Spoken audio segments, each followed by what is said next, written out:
Good morning students, मैं अभिनव अवस्थी। आज हम लेक्चर नंबर 16 में गाउस की थर्ड एप्लीकेशन, जैसा कि आपको मालूम ही है कि हमारी गाउस के एप्लीकेशंस कंटिन्यू है, जिसमें से मैं आपको 2 एप्लीकेशंस कंप्लीट करा चुका हूँ। पहली रेखीय आवेशित चालक तार के कारण विद्युत क्षेत्र की गणना, और दूसरा है किसी समरूप अपरिमित आवेशित अचालक परत के कारण विद्युत क्षेत्र की तीव्रता की गणना। आज हम पढ़ रहे हैं गाउसेस थर्ड एप्लीकेशन, और गाउस की थर्ड एप्लीकेशन है किसी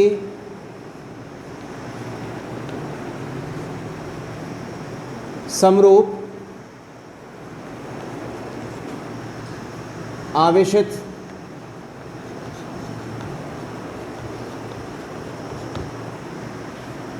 चालक परत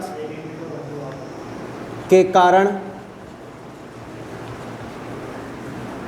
विद्युत क्षेत्र की तीव्रता की गणना। ठीक है, तो ये हमारी गाउस की थर्ड एप्लीकेशन है भाई, तो आप ध्यान देंगे और समझेंगे। तो देखो बच्चों, जैसे कि लास्ट क्लास में मैंने आपको आवेशित चालक और आवेशित अचालक दोनों का ही अंतर क्लियर किया था। आवेशित चालक में तो जो आवेश होगा वो केवल सतह पर उपस्थित होगा, और आवेशित अचालक में जो आवेश उपस्थित होगा वो कहाँ होगा? वस्तु के अंदर। ठीक है, आज जो हमारे पास टॉपिक है वो है किसी समरूप आवेशित चालक परत। तो हम आवेशित चालक की गणना कर रहे हैं। ठीक है, तो ध्यान दीजिए। तो सबसे पहले मैं आपको इसका थ्योरेटिकल पोर्शन कंप्लीट कराता हूँ। सेम वही लैंग्वेज है जो हम अब तक यूज़ करते आ रहे हैं। तो किसी भी आवेशित चालक परत के कारण विद्युत क्षेत्र की तीव्रता की गणना के लिए हम सबसे पहले एक आवेशित चालक परत को उपयोग में लेते हैं। ठीक है, जिसके केंद्र बिंदु O से स्मॉल r डिस्टेंस पर कोई भी एक पॉइंट P उपस्थित होता है, जहां हमें विद्युत क्षेत्र की तीव्रता के मान की क्या करनी है? गणना। अब इस बिंदु P पर विद्युत क्षेत्र की तीव्रता के आधार घटक वही परिमाण में समान और दिशा में भी समान होने के कारण आपस में जुड़ जाते हैं, जबकि जो लंबवत घटक होते हैं वो परिमाण में तो बराबर होते हैं, परंतु दिशा में विपरीत होने के कारण वो एक दूसरे को क्या कर देते हैं? निरस्त कर देते हैं। ऑब्वियस सी बात है कि जो पॉइंट P पर जो विद्युत क्षेत्र की तीव्रता होगी वो बिंदु यानी कि परत के केंद्रीय बिंदु O के लंबवत, अर्थात कौन सी दिशा में होगी? OP दिशा में। तो now we are the calculating the directions of the electric field. तो आप ध्यान देंगे, मैंने यहाँ पर अनंत विस्तार वाली चालक परत में से एक छोटा सा टुकड़ा यूज में लिया है, और ये मेरे पास चालक परत हो गई। अब आवेशित चालक परत है, इसलिए जो आवेश होगा भैया वो इसकी सतह पर उपस्थित होगा। आप देख लीजिएगा, अब अंदर मत कर देना क्योंकि ये आवेशित चालक परत है। ठीक है, this is the centred point on this plate. ये इसके केंद्र बिंदु O से r डिस्टेंस पर यहाँ पर कोई पॉइंट P उपस्थित है, जहाँ पर मुझे विद्युत क्षेत्र की तीव्रता के मान की क्या करनी है? गणना। मैं मान लेता हूँ कि ये चालक परत केंद्र बिंदु O के दोनों तरफ अनेक अल्पांशों से मिलकर बनी हुई है। ये पहला अल्पांश और ये दूसरा अल्पांश। ये जो बेटा पूरी परत है ना, इसका जो क्षेत्रफल है वो है S। इस पूरी परत पर उपस्थित आवेश का मान कितना है? Q।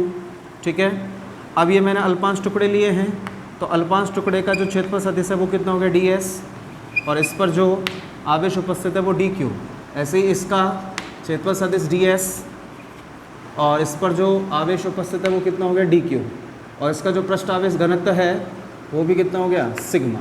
ठीक है, अब इन दोनों अल्पांशों के कारण पॉइंट P पर, इन दोनों अल्पांशों के कारण पॉइंट P पर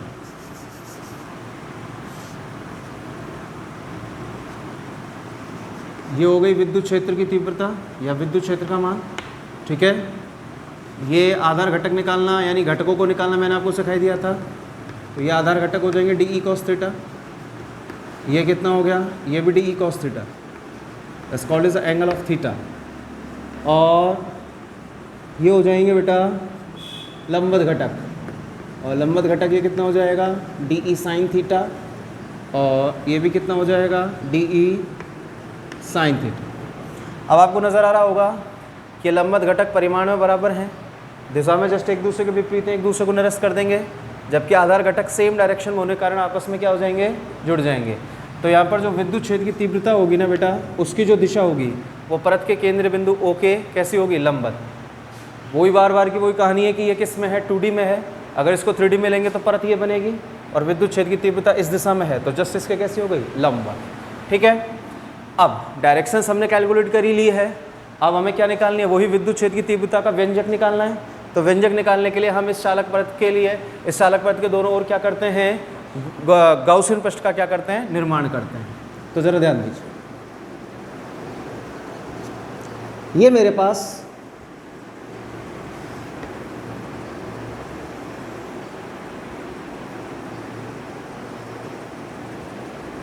वही आवेशित चालक परत हो गई। अब मैं इसके दोनों ओर गाउसियन पृष्ठ का निर्माण कर रहा हूं।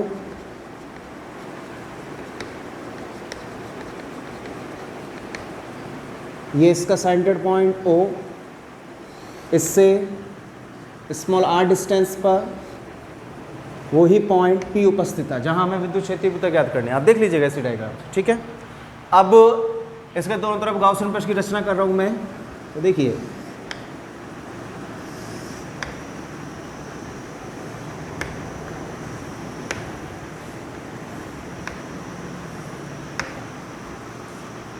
हो गया गाउसियन पृष्ठ, ठीक है।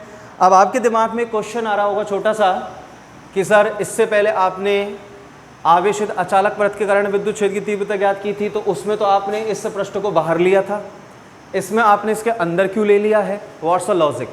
तो ध्यान दीजिए, इस कन्फ्यूज़न को मैं दूर कर देता हूँ, आप ध्यान दीजिएगा। अगर हम बात करें आवेशित अचालक के लिए,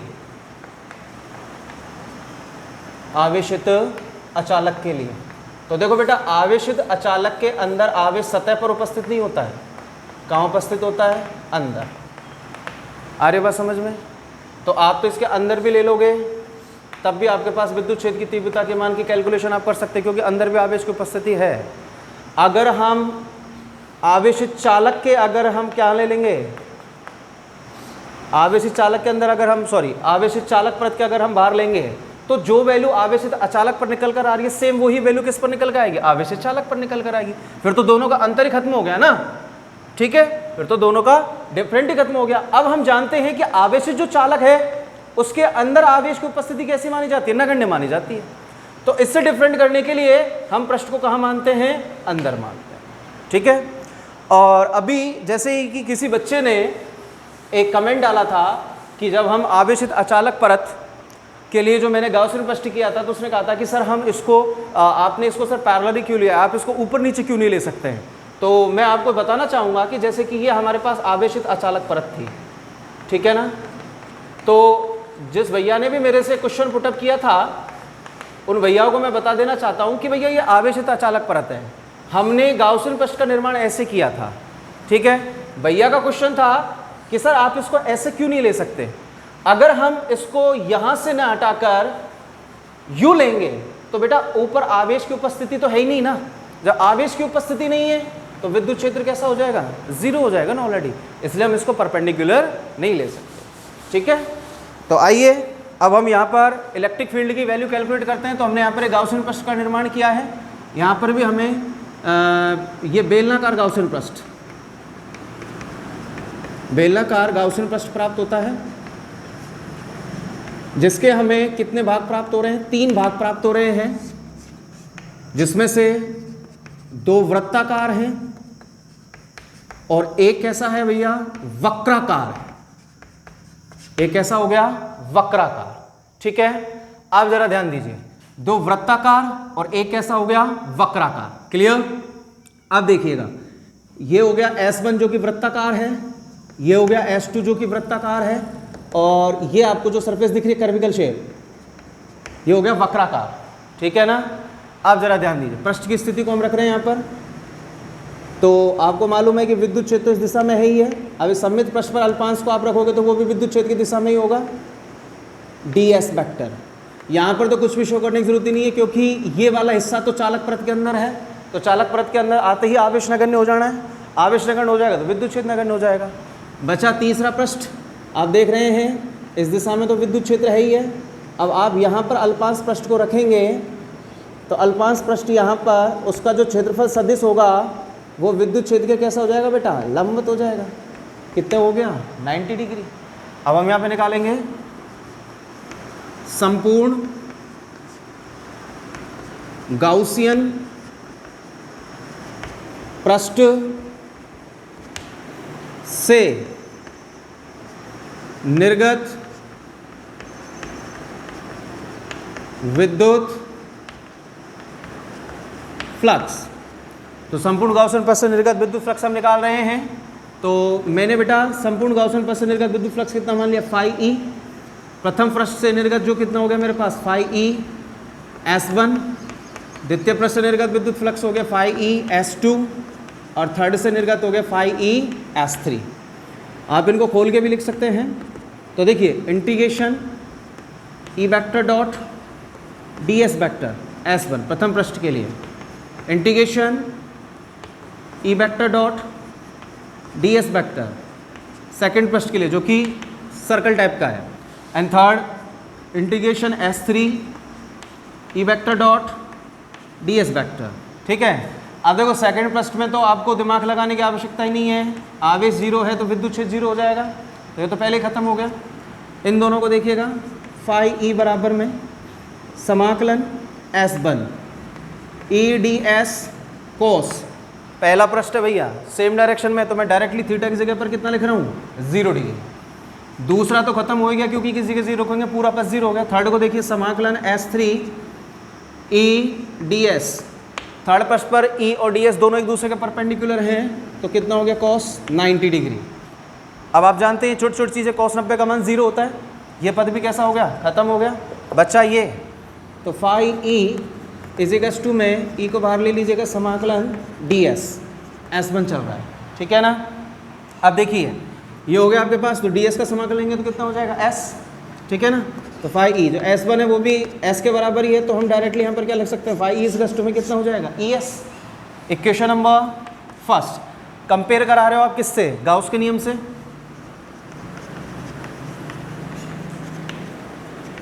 गाउस के नियम से, और गाउस का नियम कहता है फाई ई इजिकस टू में Q अपॉन एप्सिलॉन नॉट। अब देखो बेटा हम संपूर्ण पृष्ठ के कारण ज्ञात कर रहे हैं, सॉरी संपूर्ण चालक परत के कारण। संपूर्ण चालक परत का जो पृष्ठ आवेश घनत्व वो है सिग्मा, कुल आवेश Q, और संपूर्ण चालक परत का क्षेत्रफल कितना हो गया S। अगर आप Q का मान निकालेंगे, Q इजिकस टू में कितना हो जाएगा सिग्मा S, मान रखेंगे तो फाई ई इजिकस टू में sigma S upon epsilon not, that's equation number second, ठीक है। आ जाइए अब हम तुलना कराते हैं समीकरण नंबर 1 व 2 से। एक ने कहा भैया फाई ई इजिकस टू में ES, ये रहा देख सकते हैं आप। समीकरण नंबर 2 कह रहा है फाई ई इजिकस टू में sigma S upon epsilon not. LHS part बराबर है, RHS पार्ट को ले आइए, ES इजिकस टू में sigma S upon epsilon not. S से क्या गया S, E बराबर में कितना आ गया सिग्मा अपॉन एप्सिलॉन नॉट। तो किसी भी आवेशित चालक परत के कारण विद्युत क्षेत्र की तीव्रता का जो फंक्शन निकल कर आता है वो आ जाता है ई इजिकस टू में सिग्मा अपॉन एप्सिलॉन नॉट। ये देखो बच्चों ये स्केलर फॉर्म में है भैया, स्केलर का मतलब अदिश राशि में। अगर इसको वेक्टर फॉर्म में लिखेंगे तो ई वेक्टर इजिकस टू में sigma upon epsilon not into unit vector के टाइप में आप क्या लगा देंगे n, ठीक है ना। जहाँ पर दूरी का परिमाण नहीं होता है उस फलन को सदिश रूप में लिखने के लिए हम क्या लेते हैं n, ठीक है ना। तो बेटा ये होगी गाउस की थर्ड एप्लीकेशन कि किसी समरूप आवेशित चालक परत के कारण विद्युत क्षेत्र की तीव्रता के मान की गणना।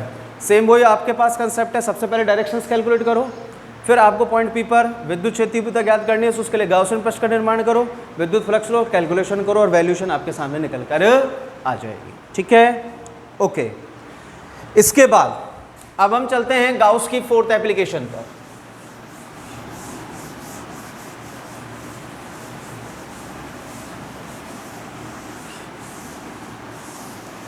और गाउस की फोर्थ एप्लीकेशन क्या है, एक बार ढंग से सुन लीजिएगा, ठीक है, फिर उसको हम समझाएंगे। गाउस का जो चतुर्थ अनुप्रयोग है वो है किसी आवेशित गोलीय कोश। तो आपने शब्द सुना गोलीय कोश, और वो भी कैसा है, आवेशित है। वो भी कैसा है, आवेशित। आवेशित है इसका मतलब आवेश उपस्थित है, गोलीय है तो गोले के आकार का है, कोश, कोश का मतलब वो अंदर से कैसा है, खोखला है। कैसा है, अंदर से खोखला है। आगे बात समझ में। आवेशित गोलीय कोश का मतलब, केवल इस आवेशित गोलीय कोश का भावार समझाना चाह रहा हूं आपको। आवेशित का मतलब आवेश उपस्थित है, गोले का मतलब गोले के आकार का है, कोश है तो अंदर से कैसा है, खोखला है, ठीक है।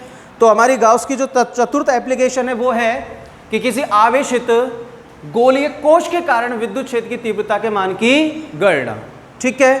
तो ध्यान दीजिएगा, जब हम गाउस की चतुर्थ एप्लीकेशन को पढ़ते हैं तो हम देखते हैं कि सर आवेशित गोलीय कोश के कारण विद्युत क्षेत्र की तीव्रता के मान की जब हम गणना करते हैं तो हम एक कैपिटल आर त्रिज्या के किसी आवेशित गोलीय कोश को उपयोग में लेते हैं, जिसके चारों ओर आवेश की उपस्थित होता है। अब इस गोलीय कोश के केंद्र बिंदु O से स्मॉल r दूरी पर कोई पॉइंट P उपस्थित होता है, जहां पर हम विद्युत क्षेत्र की तीव्रता के मान की गणना करते हैं।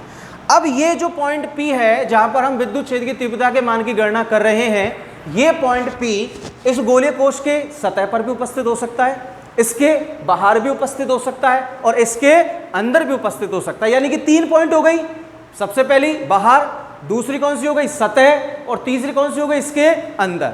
तो तीनों जगह पर हम विद्युत क्षेत्र की तीव्रता के मान की गणना कर सकते हैं। तो मैं बारीकी से आपको तीनों स्थानों पर विद्युत क्षेत्र की तीव्रता की गणना करना सिखाऊंगा। एक बार थ्योरी को वापस से रिपीट कर रहा हूं, ढंग से सुन लीजिएगा।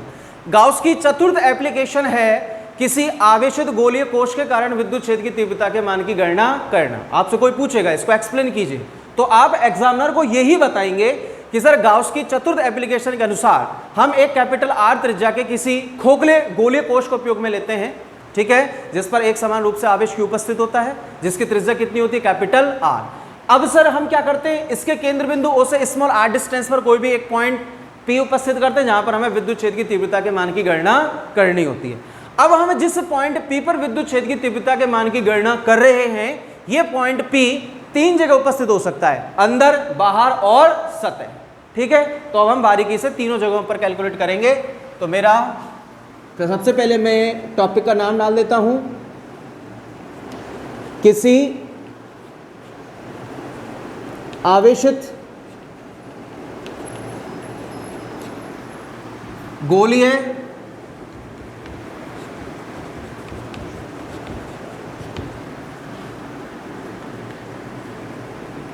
कोश के कारण V से बना विद्युत क्षेत्र की तीव्रता की गणना, ठीक है भैया। ये गाउस की फोर्थ एप्लीकेशन है, ठीक है। अब मैं इसका सबसे पहला पॉइंट ले रहा हूं, नंबर 1,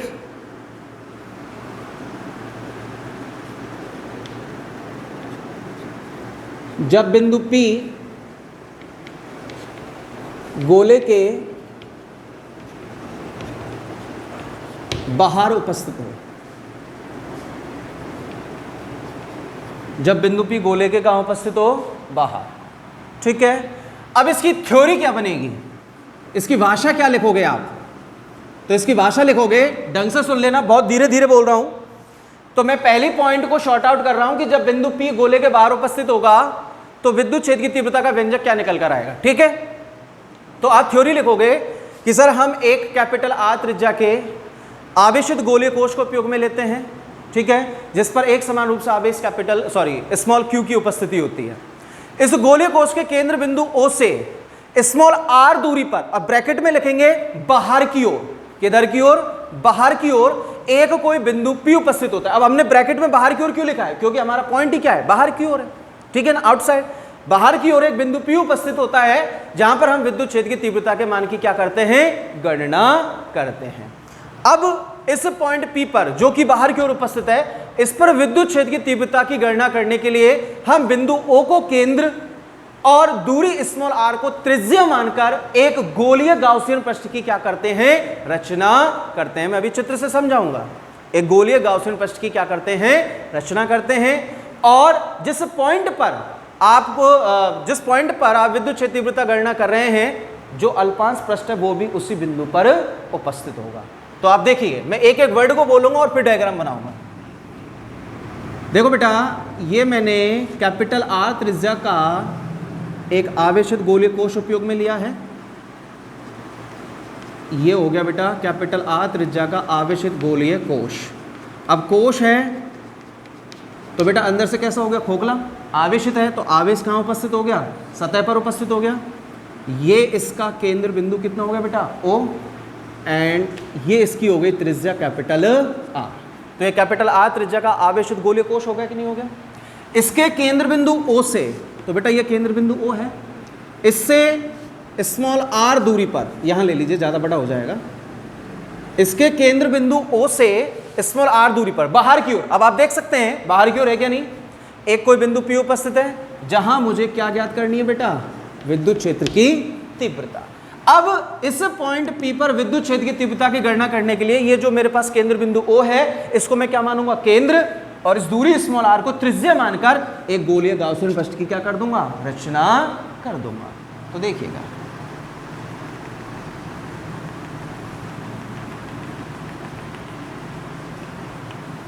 खींच दिया गोलीय गाउसियन पृष्ठ, नजर आ रहा होगा आपको। हालांकि मैं इतना बड़ा फेमस चित्रकार हूं नहीं, लेकिन कोशिश मैंने पूर्णतः गोलाकार बनाने की ही की है, हाँ। और इस पॉइंट P पर मैं विद्युत क्षेत्र तीव्रता ज्ञात कर रहा हूं ना, तो मैंने अल्पांश पृष्ठ को भी कहाँ रख दिया बेटा, यहाँ। तो पॉइंट P पर ये हो गई विद्युत क्षेत्र की डायरेक्शन, तो यहाँ पर रखेंगे तो इसका जो क्षेत्रफल सदिश भी होगा वो भी इसी दिशा में होगा कि नहीं होगा, ठीक है। अब जरा ध्यान दीजिए, बस अब तो सिंपल सा काम है, अब इसमें कुछ भी नहीं है, तो जरा ध्यान दीजिए, मैं इसको हल कर रहा हूँ अब। अतः अल्पांश पृष्ठ से निर्गत विद्युत फ्लक्स, ये अल्पांश पृष्ठ आपको नजर आ रहा है, इससे निर्गत विद्युत फ्लक्स निकाल रहा हूं। तो बेटा अल्पांश पृष्ठ है तो अल्पांश पृष्ठ से निर्गत विद्युत फ्लक्स d phi e होगा, E vector dot ds vector, ठीक है। Equation number first. अब संपूर्ण गोलीय गाउसियन पृष्ठ से निर्गत विद्युत फ्लक्स निकालेंगे। तो ये तो हो गया इस छोटे से पृष्ठ से निर्गत विद्युत फ्लक्स। अब मुझे संपूर्ण गाउसियन पृष्ठ से निर्गत विद्युत फ्लक्स चाहिए, तो मैं इतनी बड़ी लैंग्वेज ना लिखकर छोटा सा ही लिख देता हूं, संपूर्ण पृष्ठ से निर्गत विद्युत फ्लक्स।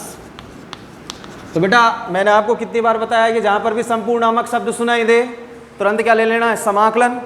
तो समीकरण नंबर 1 का समाकलन ले डालिए, समाकलन d phi e बराबर में समाकलन E vector dot ds vector, integration d phi e बराबर में integration e ds cos theta. अब थीटा की जगह डायरेक्टली 0 रख दें, ठीक है।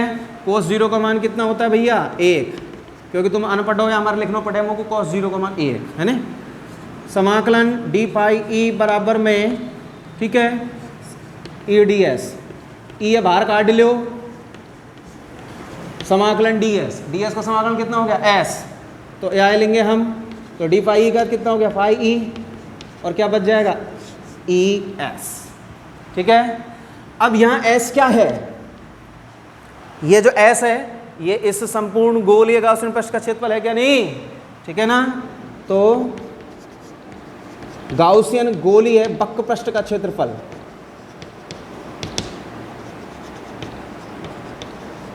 जिसका सूत्र होता है 4 पाई r स्क्वायर, ठीक है।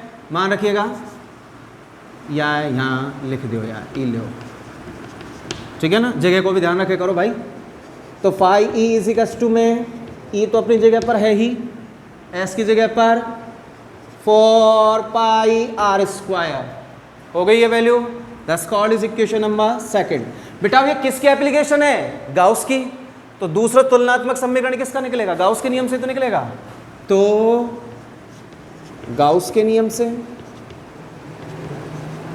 गाउस के नियम से आ जाओ भाई लालाओ। गाउस को नियम कहीं खे? अब तक बेचारो ई खे तो आ रहा क्यू अपॉन एप्सिलॉन नॉट। बताओ या के अलावा कछु भी क्यू हो या नहीं? ना कि ना फिर भी यूं कैसा फिजिक्स टफ है।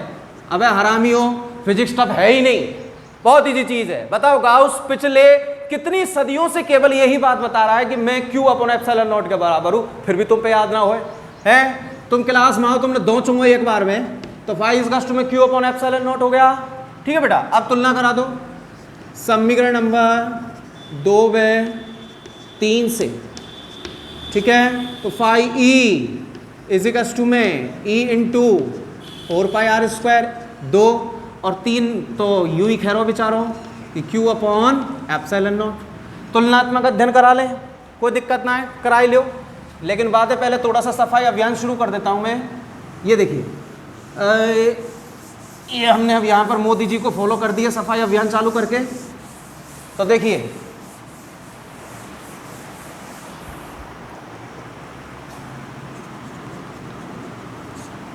देखो भाई, अब मैं तुलनात्मक अध्ययन करा रहा हूं। LHS पार्ट बराबर है, RHS पार्ट बराबर होगा, तो E into 4 pi r square बराबर में क्यू अपॉन एप्सिलॉन नॉट। हमें E की वैल्यू चाहिए तो 4 पाई आर स्क्वायर बटे में आ जाएगा। तो E इजिकल्स टू में, अब देखो पढ़े लिखे हो तुम, Q upon 4 pi epsilon not में आगे बटे में ले आयो, इंटू में 1 अपॉन आर स्क्वायर। अब या Q upon 4 pi epsilon not में 1 बटे में 4 pi epsilon naught into Q ना लिख सकूँ का? तो 1 अपॉन 4 पाई एप्सिलॉन नॉट कितने के बराबर हो जाएगा? K के बराबर। तो वैल्यूशन क्या निकल कर आ जाएगी? E इजिकल्स टू में KQ अपॉन आर स्क्वायर। आगे बात समझ में? अरे वो को पता है ना, यहाँ में बहुत ज़्यादा दिमागधारी बालक हैं, तो याद देखो दोबारा ऐसे लिख रहा हूँ मैं यार।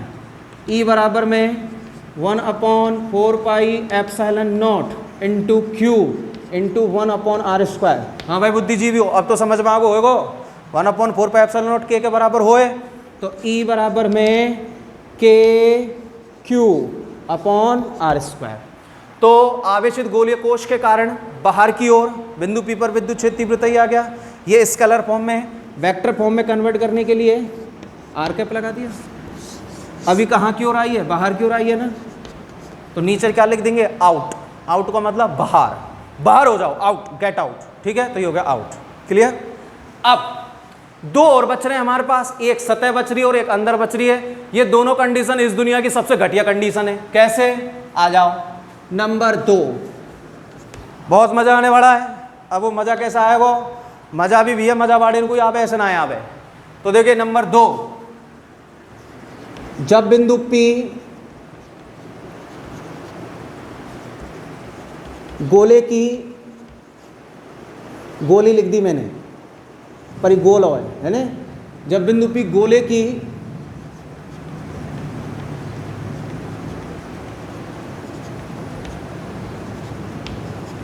सतह पर उपस्थित हो, तो बेटा जब सतह पर उपस्थित होएगा ना बिंदु P, तो देखो तुम ये डायग्राम में से देख ले आए, यहाँ पे तो बाहर है ने, यहाँ से उठा के तुम यहाँ खा लिया आओ, सतह पे लिया आओ, आगो सतह पे। जब सतह पे आएगा तो बेटा ये स्मॉल आर कैपिटल आर के बराबर ना हो जाएगी का? हो जाएगी ना। तो यहाँ में कच्छू भी ना करो ना तुमको, डायरेक्टली जो ये मेन फंक्शन आ रहा है ना, यहाँ में स्मॉल आर की जगह क्या रख दो? कैपिटल आर रख दो, बस जिंदगी बढ़ जानी है तुम्हारी। तो देखिए प्रूफ, बाकी टेंशन मत लो, चित्र बना के समझाऊंगा तुमको। ए लो, ये कैपिटल आर त्रिज्या का आवेशित गोलीय कोश हो गया, ये इसका केंद्र बिंदु O, ये रेडियस R। ई हमने इसको आवेश को इसके चारों तरफ वितरित कर दिया, क्योंकि आवेशित गोलीय कोश है, क्योंकि अंदर से तो एक खोखला है, तो याखन जो कछु भी है वो या की सतह पे ही है। अब मेरा पॉइंट है बिंदु P गोले की सतह, तो बिंदु P को मैंने गोले की सतह पर कर दिया बेटा, ये रहा पॉइंट P सतह पर आ गया, ये दूरी स्मॉल r हो गई। अब यहाँ पे तुम अल्पांश पृष्ठ रखोगे, ई विद्युत क्षेत्र है गो, ई का है गो क्षेत्रफल सदिश, तो यहाँ में बस एक चीज़ ही तो आ रही है, स्मॉल r कैपिटल R के बराबर हो रहा है कि नहीं हो रहा है? हो रहा है ना, तो डायरेक्टली बाहर आपने ये जो निकाला है ना स्मॉल आर, इसकी जगह कैपिटल आर रख दो।